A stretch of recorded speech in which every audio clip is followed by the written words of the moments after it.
Hey, everybody, it's Steve and Mark from Summer School Electronics. And today we have a very hot topic on the docket. We're going to talk about the first Summer School Electronics pedal ever made, the Gus Drive.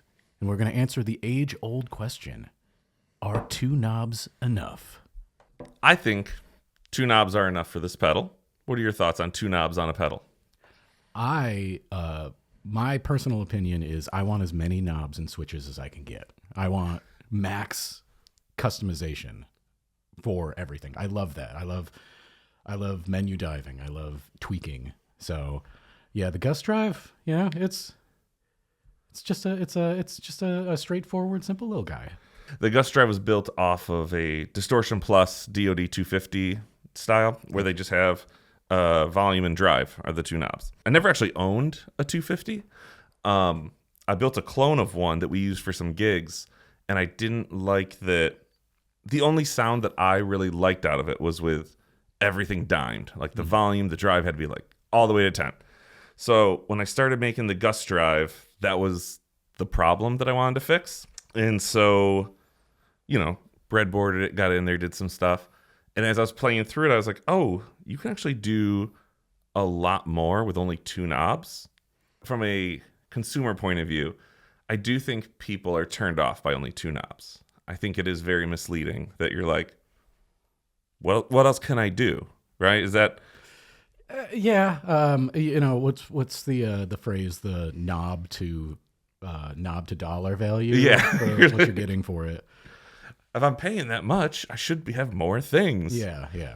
And I remember working at a guitar store, and I had to explain to somebody why the Marshall JCM 800 was better than like whatever their solid state all digital. And he's like, but the digital one has like 100 knobs on it. I'm like, yeah, and 800 has 6. It only needs 6. Yeah. And it's great.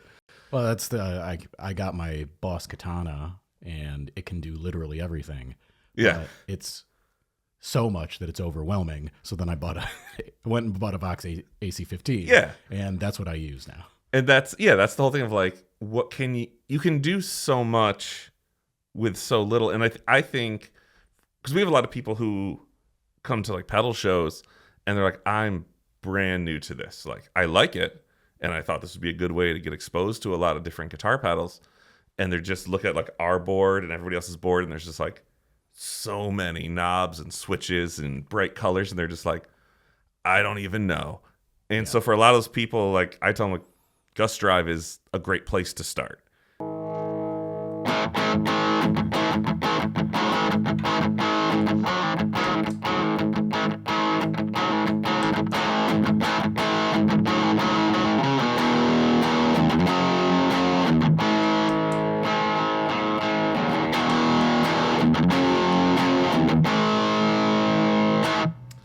Because there are only two knobs. And if you're like, I turned this one and it sounded different, I don't like it. Okay, well, I'll turn it back to the way I like it. And you kind of have some more space to go with it, which I think is really cool.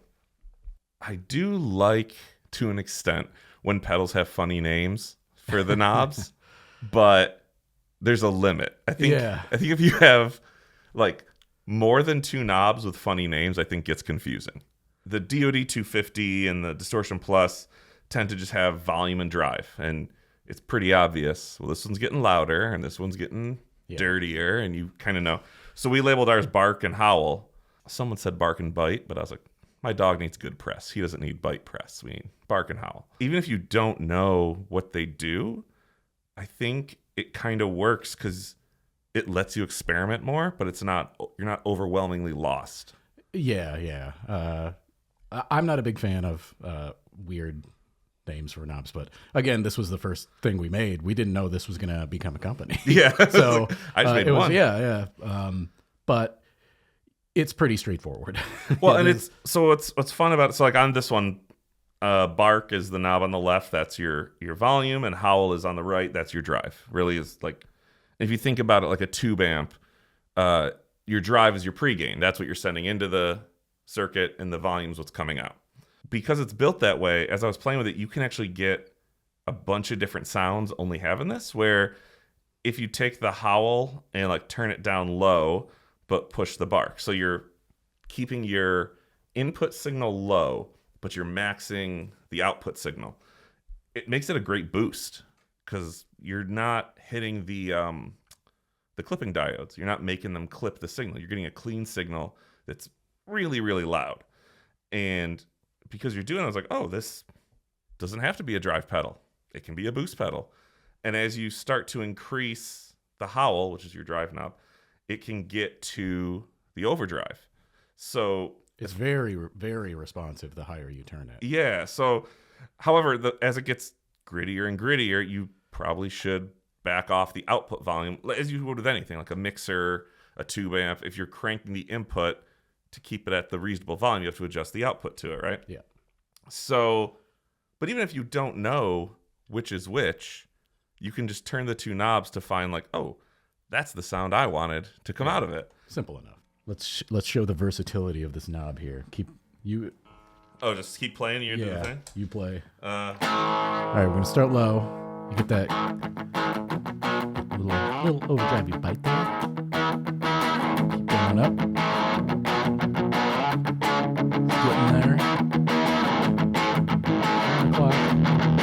3 o'clock. Do it.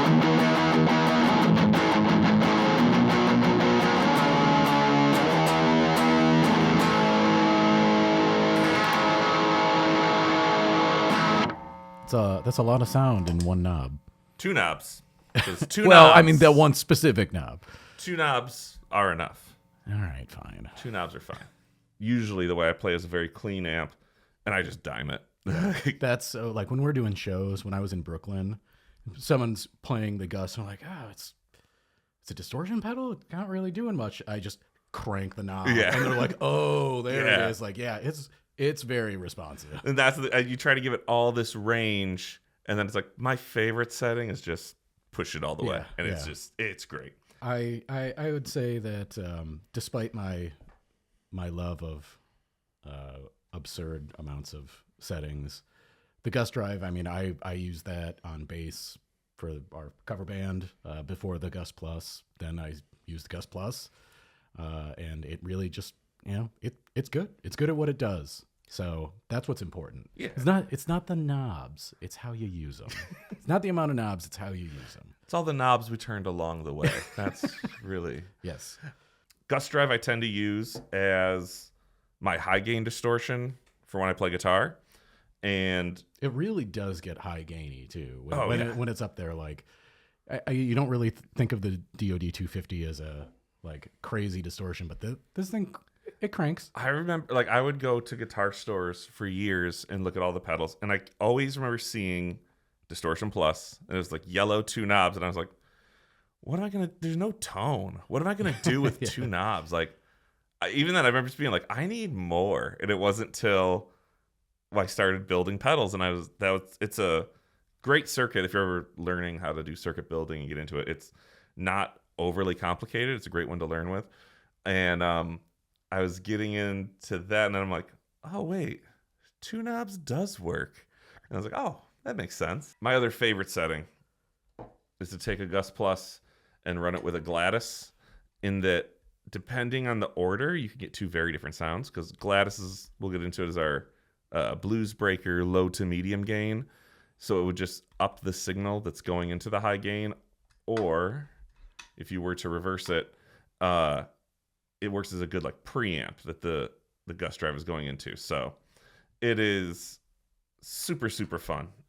These two pedals together is like any board I make, I need to have these two as my guitar tone. Yep. My buddy Gus, two knobs, can do a lot. Boost, overdrive, distortion. He's very talented. And it's the birth of summer school electronics. Yeah, first one we ever made. So go check out the Gus Drive. Ooh, there we go. Yeah.